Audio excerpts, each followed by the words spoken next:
ሰላም ሰላም የጌታ ኢየሱስ ክርስቶስ ሰላም ለሁላችሁ ይብዛላችሁ በማለት ዛሬ ከአንድ ወንድም ወይም እህት የቀረበ እንትን አለ። እረ በጌታ ማወቅ ስለምፈልግ ነው ወንድሜ፣ ስለ ጅውሽ እና ስለ ክርስትና አንድነት እና ልዩነት በታስረዳኝ ነው የሚለው።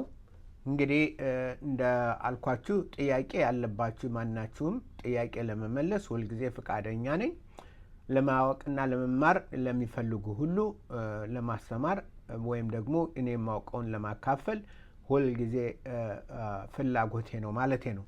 እና ይህን ጥያቄ በማቅረብህ እግዚአብሔር ይባርክህ ወይም እግዚአብሔር ይባርክሽ በማለት በአይሁድና በአይሁድና በክርስትና መካከል ያለው አንድነትና ልዩነት ምንድን ነው የሚል ነው። እንግዲህ አይሁዶችና ክርስቲያኖች በአንደኛውና በሁለተኛው ክፍለ ዘመን አካባቢ ብዙም ልዩነት አልነበራቸውም። ለምሳሌ ጳውሎስ እንግዲህ በአጠቃላይ አይሁዶች ታናህ አላቸው። ታናህ የአይሁዶች መጽሐፍ ነው። ክርስቲያኖች መጽሐፍ ቅዱስ አላቸው። ታናህ የመጽሐፍ ቅዱስ ክፍል ነው። ታናህ የመጽሐፍ ቅዱስ አንደኛው ክፍል ነው። ታናህ ማለት ምን ማለት ነው? ይቅርታ፣ ታናህ ማለት ምን ማለት ነው? ልውሰዳችሁና ይህን ለምሳሌ ይሄ የአይሁዶች መጽሐፍ ነው። ኮምፕሌት ጁስ ላይብራሪ ጁሽ ባይብል ኮምፕሌት ጁሽ ባይብል ሙሉ በሙሉ የአይሁዶች የመጽሐፍ ቅዱስ ይሄ ነው መጽሐፍ፣ ወይም ደግሞ ታናህ እንለዋለን። ታናህ ያልነው እንደሆነ የመጀመሪያው ቶራ ተብሎ ይጠራል። ይሄ የመጀመሪያው ክፍል ነው። ቶራ ማን አለው?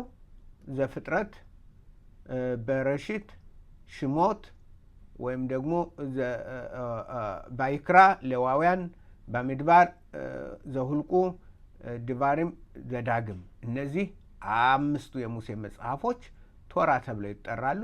ስለዚህ የመጀመሪያው ታ ብለን ያልነውን የመጀመሪያውን በዚህ ቶራ በሚለው ትተኩታላችሁ።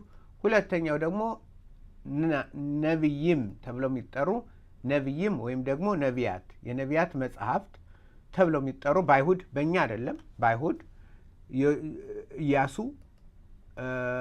ኢያሱ፣ መጽሐፈ መሳፍንት፣ አንደኛ ሳሙኤል፣ ሁለተኛ ሳሙኤል፣ አንደኛ ነገሥት፣ ሁለተኛ ነገሥት፣ ኢሳይያስ፣ ኤርምያስ፣ ሕዝቅኤል፣ ሆሴ፣ ኢዮኤል፣ አሞዝ፣ ኦባድያ ወይም ደግሞ አብድዩ ነው መሰለኝ የምንለው፣ ጆና፣ ሚኪያስ፣ ናሆም፣ ሀባኩክ፣ ሶፍንያስ፣ ሀጌ፣ የመጨረሻው ሀጌ፣ ዘካርያስ፣ ሚልኪያስ እነዚህ የነቢያት መጽሐፍ ተብሎ ይጠራሉ። ቁጠሩ። ምክንያቱም በኦርቶዶክስ፣ በካቶሊክ፣ በምናምን በጴንጤ አንዱ 73 አለው፣ አንዱ 81 አለው። የጴንጤዎች ደግሞ ኦርቶዶክስ፣ የኢትዮጵያ ኦርቶዶክስ 81፣ 73 ያለው የግሪክ ኦርቶዶክስ አለ። የተለያየ ነው መጽሐፍ እና እዚህ ያለውን ቆጥራችሁ መድረስ ትችላላችሁ። በእውነተኛ መጽሐፎች የትኞች ናቸው? ምክንያቱም እኛ ብሉይ ኪዳንን የወሰድነው ከማን ነው? ከአይሁዶች ነው። ሶስተኛው ይሄ ክቱቪም ተብለው ታናህ አይደለም ነው። ታናህ ክቱቪም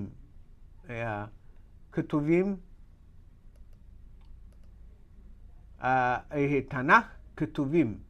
ስለዚህ እነዚህ አጭር ሲጻፍ ነው እንደዚህ ታናህ ያልነው እንጂ ምንድነው በውስጡ? ክቱቪም ማለት ጽሁፎች ማለት ነው፣ ስነ ጽሁፍ ያለባቸው። ተሄሊም መዝሙር፣ ሚሽሌ ሰለሞን፣ ምሳሌ፣ ኢዮብ፣ ሶንግ ኦፍ ሶንግስ ወይም መሀልይ፣ ሩት፣ ኤካ ወይም ደግሞ ሰቆቃው ኤርምያስ፣ ኮህሌት፣ መክበብ፣ አስቴር፣ ዳንኤል፣ እዝራ፣ ነህምያ፣ አንደኛ ዜና መዋዕል፣ ሁለተኛ ዜና መዋዕል እነዚህ ናቸው። እነዚህ በአጠቃላይ እነዚህ ምን ተብለው ይጠራሉ? ታናህ ተብለው ይጠራሉ። የአይሁድ መጽሐፎች ናቸው።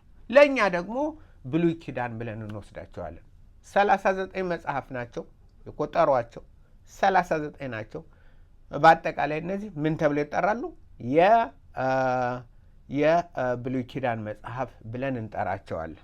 እኔ ብዙውን ጊዜ ጥናት ሳደርግ ከባድ ቃላት እዚህ መጥቼ ነው ማጠናው። ምክንያቱም ራሺ ወይም ደግሞ ራባዮች ራሳቸው ትንታኔ ይሰጣሉ። እያንዳንዱ ቃላት የቃሉ ትርጉም ጥሬ ትርጉሙ ምንድን ነው ምናምን በማለት እንደዚህ ማብራሪያ ይሰጣሉ በመጽሐፍ ላይ በጎን በዕብራይስጥ በጎን ደግሞ በእንግሊዘኛ ያብራራሉ። ስለዚህ እኛ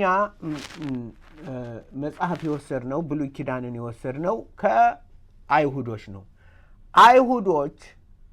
አይሁድም ይሁዲ ተብለው የሚጠሩ ነው። ይሁዲ ተብለው የሚጠሩት አዲስ ኪዳንን አይቀበሉም። ኢየሱስ ክርስቶስን አልተቀበሉትም። ምኖች? አይሁዶች። ልዩነታችን ይሄ ነው። አንድ መጽሐፍ አለን። ግማሽ መጽሐፋችን የእነሱ መጽሐፍ ነው፣ ግማሹ ደግሞ አዲስ ኪዳን 27ቱ መጽሐፍት በአዲስ ኪዳን ያሉት ወንጌሎች እና እነዛ ይሄ ነው። ስለዚህ አይሁዶች ገና መሲህ ይወለዳል ብለው ነው የሚጠብቁና ኢየሱስን አይቀበሉም። እነዚህ እነማን ናቸው? ይሁዲ ነው። ተመልከቱ፣ ይሁዲ የሚባሉት ናቸው። የይሁዲ እምነት ተከታዮች። በሌላ በኩል ደግሞ አይሁዶችን ዝም ብሎ ትልቅ ስህተት ያለው ምንድን ነው? ሁሉንም አይሁዶች አንድ አድርገን ስለምናይ ነው። አሁን ይሄ ኪርጃ ሲልታ ሂብሩ አይሁድ ክርስቲያኖች ምንድን አይሁድ ሆነው ክርስቲያኖች ይሁዲ ያልሆኑ የእነሱ መጽሐፍ ይሄ ነው። ይሄ ለምሳሌ የአራቱ ወንጌሎች እዚህ አሉ። ከዛ 27ቱ መጽሐፍቶች እዚህ ላይ አሉ። 27ቱ መጽሐፍቶች እዚህ ላይ አሉ። በዕብራይስጥ ነው። እዚህ ላይ ታና ተብሎ የብሉይ ኪዳን ታና ተብሎ ተጽፏል። ክሊክ ሳረገው መጣ። ይኸው በረሽት 50 ምዕራፍ አለው።